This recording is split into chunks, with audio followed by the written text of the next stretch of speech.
Hello friends, welcome to our channel study addicted academy. My name is Umesh. और इस video में हम जो है वर्ल्ड बैंक की जो रिपोर्ट जो रहती है एक जिसमें ये बताया गया है कि इंडिया ने जो है 2020 में जो है वर्ल्ड में सबसे ज़्यादा जो है रिमिटेंसेस जो है रिसीव की हैं ऑफ 83 बिलियन डॉलर, जो कि रफली अबाउट 60,000 करोड़ के आसपास जो है इंडियन रुपीज़ में बनते हैं। तो रिमिटेंसेस देखिए सिंपली मतलब होता है जो भी हमारे देश के नागरिक हैं जो विदेशों में काम कर रहे हैं, वो वहाँ से जो पैसा जो कमा के जो भेजते हैं हमारी अपनी कंट्री में, इंडिया में, उसको हम जो है रेमिटेंसेस बोल देते हैं। यानी कि विदेशों से भेजा हुआ जो धन होता है उसको जो है रेमिटेंसेस जो बोला जाता है। तो इंडिया में 2020 में जो है 83 बिलियन डॉलर जो है रेमिटेंसेस जो इंडिया ने रिसीव किए, जो कि हाईएस्ट है इन द वर्ल्ड। तो इसको जो है हम पूरा जो एक डीप एनालिसिस जो इस रिपोर्ट को जो हम पूरी करेंगे। Let us begin. तो देखिए द हिंदू में जो है न्यूज़ आई थी आपकी 13 मई 2021 को, जिसमें ये बताया गया था कि इंडिया ने जो है रिसीव्ड किए हैं 83 बिलियन डॉलर, विच इज रफली about 60,000 crore rupees in remittances. Remittances मैंने आपको बता दिया, जो विदेशों से जो भेजा हुआ जो धन होता है उसको हम रिमिटेंसेस बोल देते हैं इन 2020। और ये जो हाईएस्ट है इन दी वर्ल्ड, यानी कि 2020 में जो है इंडिया ने अगेन जो है सबसे ज्यादा जो है रिमिटेंसेस जो है रिसीव की है as compared to the other countries. It is according to the world bank report. Business Standard ने भी जो है इस आर्टिकल को जो है कवर किया है।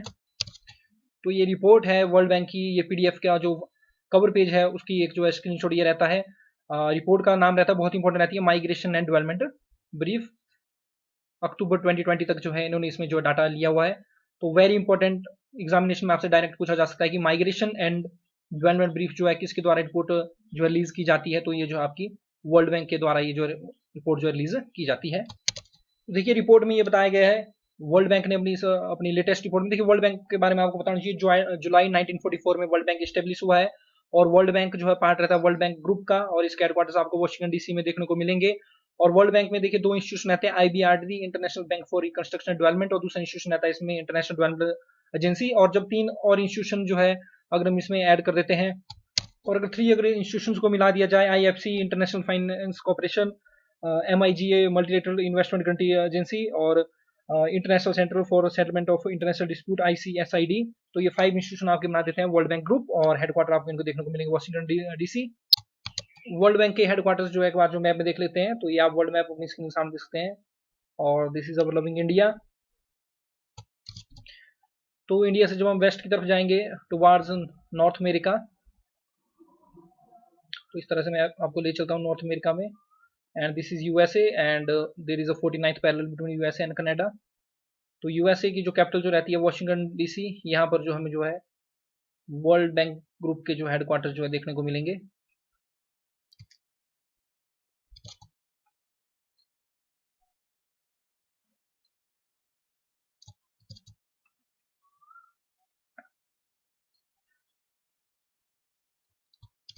तो यहाँ पर आप देख सकते हैं वाशिंगटन डीसी में वर्ल्ड बैंक ग्रुप के जो है हेडक्वार्टर्स। तो ये आप स्क्रीन के सामने देख सकते हैं वर्ल्ड बैंक ग्रुप के जो है headquarters in USA Washington DC. और इसी के साथ जो है आपको अपोजिट साइड में IMF के हेडक्वार्टर भी जो देखने को मिलेंगे। तो ये जो माइग्रेशन एंड डेवलपमेंट जो ब्रीफ जो रहती है वर्ल्ड बैंक की रिपोर्ट, इसने बोला कि कोविड-19 के बावजूद भी जो रिमिटेंसीज है ये जो है रिमेन्स रिसिलियंट, यानी कि इसके ऊपर कोई किसी प्रकार का मतलब उतना ज्यादा फर्क जो है कोविड-19 की वजह से नहीं पड़ा इन 2020। और इसने जो है सिर्फ और सिर्फ वेरी स्मॉलर डिक्लाइन जो है इसने जो है अपने इसमें जो है फेस किया।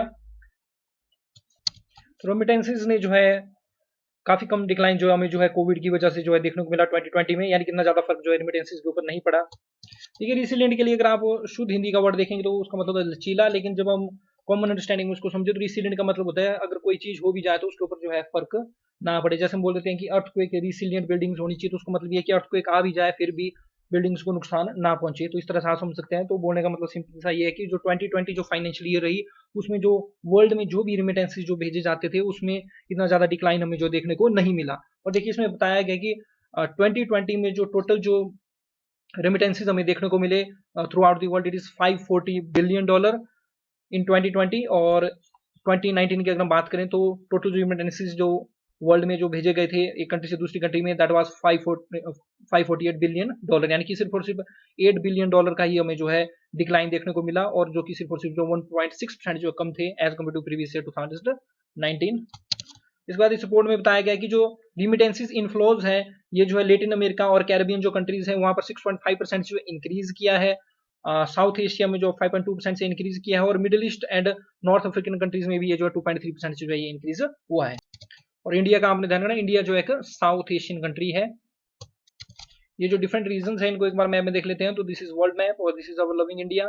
तो पहले हम लेटिन अमेरिका और कैरेबियन रीजन को जो है मैप में देख लेते हैं। तो इस तरह से अगर आप देखें, दिस इज साउथ अमेरिका और this is a Caribbean, these are the Caribbean countries, Guatemala से होते हुए गुल्फ ऑफ मैक्सिको के साउथ में Cuba, Puerto Rico, Nicaragua, these are Caribbean countries. और ये जो साउथ अमेरिका कंट्रीज इनको लिटिल अमेरिकन कंट्रीज बोल देते हैं। और कंबाइंडली जो है इनके बारे में बताया गया कि लिटिल अमेरिका और कैरेबियन में जो है 6.5% से जो है रिमिटेंसेस जो है इंक्रीज हुए इन 2020।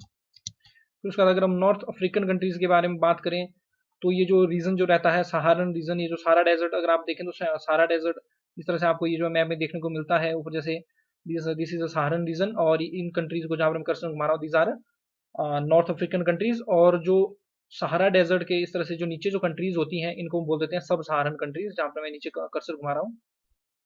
और उसके बाद अगर हम मिडिल ईस्ट की अगर हम बात करें तो मिडिल ईस्ट आजकल काफी ज्यादा न्यूज में है इसराइल और पैलेस्टीन के कन्फ्लिक्ट के कारण। तो देखिए मिडिल ईस्ट में आप ध्यान रखना, यहाँ से मैं कर्सर घुमा रहा हूँ, इजिप्ट जो है आपका मिडिल ईस्ट में भी जो है इंक्लूड किया जाता है इजिप्ट को।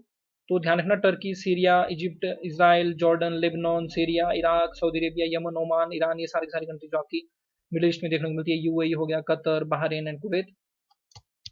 साउथ एशियन रीजन का अगर आप बात करें तो साउथ एशियन रीजन में जो अफगानिस्तान, पाकिस्तान, नेपाल, भूटान, बांग्लादेश, बांग्लादेश के बाद श्रीलंका, मालदीव जो है साउथ एशियन रीजन में रहते हैं। फिर इसके बाद जो भी ये कंट्रीज रहेंगी ये ईस्ट एशियन, और ये निचली जो कंट्रीज रहेंगी आपको ये साउथ ईस्ट एशियन कंट्रीज जो देखने को मिलेगी। तो जो साउथ जो एशिया है जिसका इंडिया पार्ट है, यहाँ पर इस रीजन में जो 5.2% से जो है रिमिटेंसेज जो इंक्रीज हुई इन 2020। उसका देखिए इसमें बताया गया कि जो ईस्ट एशियन जो कंट्री है वहां पर जो रिमिटेंसेज जो है फॉल कर गया बाई 7.9%। तो जो भी ईस्ट एशियन और पैसिफिक जो कंट्रीज है वहां पर रिमिटेंसेज जो है फॉल हुआ है by 7.9%। For Europe and central Asia की अगर हम बात करें तो 9.7% से ये जो डिक्रीज हुआ है। यूरोप रीजन को बहुत बार मैप में देख सकते हैं, यूरोपियन यूनियन का जो भी रीजन रहता है ऑलमोस्ट वो यूरोप में पड़ता है। सेंट्रल एशियन कंट्रीज हमें जो है Tajikistan, Turkmenistan, Kazakhstan, Kyrgyzstan, Uzbekistan ये देखने को मिलती है। और सब अफ्रीकन रीजन मैंने आपको बता दिया, यहाँ पर रिमिटेंसेज जो 12.5% से जो है कम हुआ है इस रिपोर्ट में ये जो बताया गया है। और सब सहारन जो अफ्रीकन रीजन है उसमें बताया गया कि इंटायरली जो है जो हमें जो है डाउनफॉल देखने को मिली रिमिटेंसेज में, उसमें सबसे बड़ा कारण जो है नाइजीरिया के वजह है। नाइजीरिया में जो है ऑलमोस्ट 28% से जो है रिमिटेंसेज जो गिरी है। अगर हम जो है नाइजीरिया को जो है सब सहारन रीजन से एक्सक्लूड कर दें और फिर रिमिटेंसेज देखें तो रिमिटेंसेज जो है 2.3% के जो है इंक्रीज हुआ है इन सब सहारन अफ्रीकन रीजन।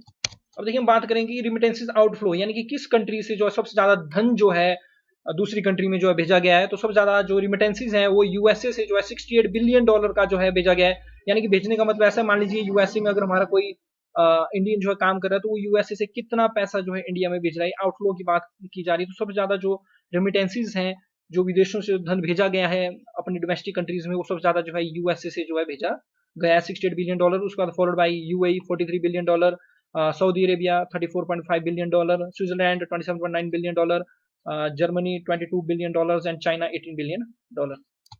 और बिल्कुल इंडिया से भी जो है पैसा जो है बाहर भेजा जाता है। हमारे यहाँ पर भी नेपाल, भूटान या अदर श्रीलंकन यहाँ पर काम करते हैं, चाइनीज काम करते हैं। तो फॉरेन कंट्रीज के जो लोग हैं वो हमारी कंट्री में काम करते हैं। तो रिमिटेंसेज आउटफ्लो अगर हम इंडिया से बात करें तो 2020 में इंडिया से जो बाहर विदेशों में जो पैसा जो भेजा गया यहाँ काम करने वाले लोगों के द्वारा, फॉरनर्स के द्वारा, ये $7 बिलियन था। और अगर हम 2019 की अगर बात करें तो $7.5 बिलियन जो रिमिटेंसेज आउटफ्लो जो है हमें जो है इंडिया से देखने को मिला था।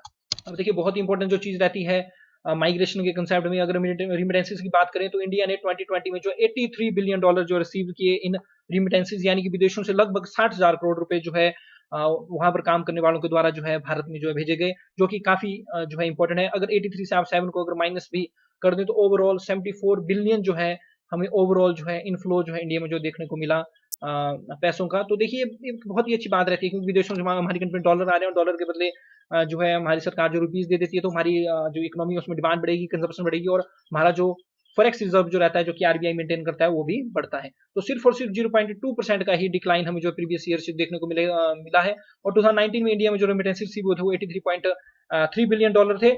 सिर्फ और सिर्फ जो है $0.3 बिलियन जो है कम हुआ है, 0.2% का ही डिक्लाइन है। और 2020 में $83 बिलियन जो है रेमिटेंसेज इंडिया में देखने को मिले। और it is highest in the world. तो सबसे ज्यादा रिमिटेंसेज जो है 2020 में जो है इंडिया ने जो है रिसीव किए हैं। और देखिए रिपोर्ट में एक बहुत महत्वपूर्ण चीज ये बताई गई है कि इंडिया के जो रिमिटेंसेज है ये सिर्फ और सिर्फ जो है 0.2% से डिक्लाइन किया 2020 में। और सबसे ज्यादा डिक्लाइन जो रिमिटेंसेज कहाँ हमें देखने को मिला इंडिया में, वो यूएई से हमें देखने को मिला।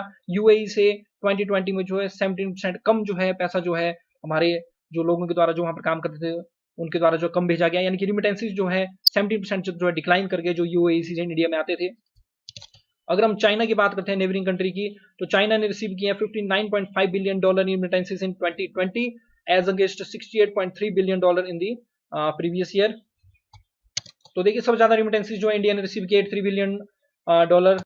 उसके बाद सेकंड नंबर पे चाइना है $53.9 बिलियन। उसके बाद अगर हम देखें तो मैक्सिको है $42.8 बिलियन। उसके बाद Philippine $34.9 billion sorry, Egypt $29.6 billion. और पाकिस्तान देखिए, पाकिस्तान में रिमिटेंसेज जो है 2020 में हमें देखने को मिले $26 बिलियन, जो कि अपने आप में काफी बड़ा जो है अमाउंट हमें देखने को मिलता है। 14,000 करोड़ के आसपास, लगभग 14-15,000 करोड़ के आसपास जो है पाकिस्तान में भी जो है रिमिटेंसेज हमें देखने पड़े इंडियन रुपीज के हिसाब से, और इनकी करेंसी में तो इसकी वैल्यू ज्यादा भी होगी। और फ्रांस में $24.4 बिलियन जो रिमिटेंसेज जो फ्रांस ने रिसीव किए, और बांग्लादेश ने 21 बिलियन जो रिमिटेंसेज रिसीव किए। तो टॉप 5 कंट्रीज आपने हमेशा ध्यान रखनी, India, China, Mexico, Philippines and Egypt. और देखिए अगर हम पाकिस्तान की अगर बात करें तो पाकिस्तान में रिमिटेंसेज जो है 2020 में अबाउट 17% तक जो है इंक्रीज कर गए, यानी कि पाकिस्तान के जो लोग हैं वो विदेशों में जो है ज्यादा पैसे अब जो है कमा रहे हैं, ये इस रिपोर्ट से पता लग रहा है। और बिगेस्ट ग्रोथ जो है पाकिस्तान में जो हमें देखने को मिली रिमिटेंसेज को सऊदी अरेबिया से, तो सऊदी अरेबिया से जो है काफी ज्यादा धन जो है पाकिस्तान में जो है भेजा गया है as remittances, followed by European Union countries and then after UAE. और बांग्लादेश की भी अगर हम बात करें तो बांग्लादेश में भी जो है रिमिटेंसेज जो है 18.4% से जो इंक्रीज कर गए इन 2020। और श्रीलंका में अगर बात करें तो रिमिटेंसेज जो 2020 में जो 5.8% जो इंक्रीज किए। नेपाल की अगर हम बात करें तो नेपाल में रिमिटेंसेज जो 2% से जो फॉल कर गए, और 17% डिक्लाइन जो है फर्स्ट क्वार्टर जो था 2020 का उसी में जो देखने को मिले थे नेपाल में। तो नेपाल में ओवरऑल जो है 2% से कम जो है रिमिटेंसेज जो 2020 में देखने को मिला as compared to 2019। So that's the end of this video friends. I hope आपको इसमें कुछ नया जानने को मिला होगा। Thanks very much for listening. जय हिंद, जय